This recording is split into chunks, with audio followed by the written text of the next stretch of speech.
আসসালামু আলাইকুম, কেমন আছেন সবাই? আশা করি ভালো আছেন। তো আপনাদের মাঝে আমি চায়নার ইউনিভার্সিটি সম্পর্কে কিছু তথ্য নিয়ে আসলাম, যেগুলো আপনাদের অনেক কাজে আসবে। যারা চায়নাতে আসতে চান অথবা আসার জন্য পরিকল্পনা করতেছেন, তারা যদি আমার ভিডিওটা দেখে থাকেন অবশ্যই ভিডিওটা শেষ পর্যন্ত দেখবেন। তো আমি এখন আপনারা দেখতে পাচ্ছেন আমার ইউনিভার্সিটির ঠিক আমি সামনে আছি। আমার ইউনিভার্সিটির কিন্তু বিল্ডিং শুধু এই একটাই না, এটা হচ্ছে গিয়ে office building plus class building. তো পাশে পাশে কিন্তু আরও অনেক ক্লাসের জন্য আলাদা আলাদা প্ল্যাটফর্ম আছে, অনেকগুলা বিল্ডিং আছে। তো এক একজনের জন্য এক এক রকম। তো যাই হোক, এক একটা চায়নার ইউনিভার্সিটি কিন্তু অনেক বিশাল হয়, আপনি পায়ে হেঁটে শেষ করতে পারবেন না দেখে।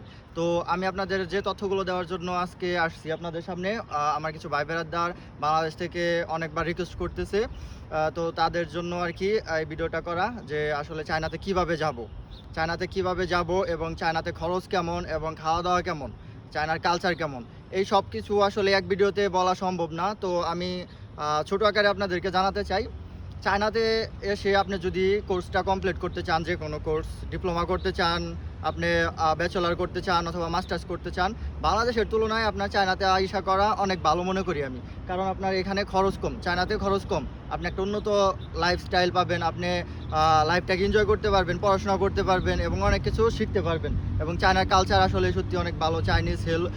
চাইনিজ সকল মানুষজন এবং টিচাররা অনেক হেল্পফুল হয়, ঠিক আছে? তো সব মিলিয়ে চায়নাতে খরচ কম। প্রথম টপিক সেটা, চায়নাতে খরচ কেমন, চায়নাতে খরচ কম। আর দ্বিতীয়ত হচ্ছে গিয়ে আপনার চায়নাতে কিভাবে আসবেন। চায়নাতে আসা খুব আহামরি কঠিন কিছু না, ঠিক আছে? আপনারা ইজিলিভাবে আসতে পারবেন, কোনো এজেন্সি ধরে হোক বা আপনারা আমার সাথে যোগাযোগ করে আসতে পারবেন। কারণ আমিও বেশ কিছু স্টুডেন্টদেরকে অ্যাডমিশন করাই দিছি। তো যে সঠিক যে গাইডলাইনটা, ওই গাইডলাইনটা কিন্তু আমি আপনাদেরকে দিতে পারবো, কারণ আমি চায়নাতে আসি, লং টাইম যাবৎ আমি চায়নাতে আসি এবং চায়না সম্পর্কে আমার অনেক বেসিক ধারণাও আছে। এবং আমি চাইনিজ মোটামুটি আলহামদুলিল্লাহ ভাষাটা একটু আয়ত্তের মধ্যে আনার চেষ্টা করেছি। চায়নাতে কিন্তু চাইনিজ ভাষাটা কিন্তু জানা খুবই প্রয়োজন, এবং চাইনিজ ভাষা না জানলে আপনি অনেক কিছুতেই তার মানে পিছিয়ে থাকবেন। আর আপনি যখন লাস্টে গ্র্যাজুয়েশন শেষ করবেন তখন কিন্তু অবশ্যই আপনার কিন্তু এইচএসকে 4 কমপ্লিট করতে হবে। এটা হচ্ছে গিয়া ভার্সিটির রুলস, কলেজের রুলস। আপনি যদি চাইনিজ ভালো না জানেন তাহলে আপনার কিন্তু লাস্টে সার্টিফিকেট দিবে না। তো প্রথমেই আপনারা চাইনিজটা ভালোভাবে শেখার চেষ্টা করবেন। তো দুইটা টপিকস কিন্তু অলরেডি চলে গেছে, চায়নাতে কীভাবে আসবেন এবং চায়নার খরচ কম, ঠিক আছে? এখন খাওয়া দাওয়ার টপিক্সে আসি। খাওয়া দাওয়ার টপিক্সটা আসলে কেমন? খাওয়া দাওয়ার টপিক্স বাংলাদেশে আপনারা যেভাবে খান একইভাবে এখানে খাবেন, শুধু নিজেদেরকে রান্না করে খেতে হবে। কারণ বাংলাদেশের মতন আই খালারা নাই যে যারা আপনাকে রান্না করে খাওয়াবে।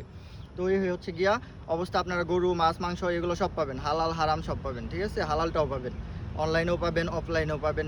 নিজের মতন করে জবাই করে এনে খেতে পারবেন, সমস্যা নেই।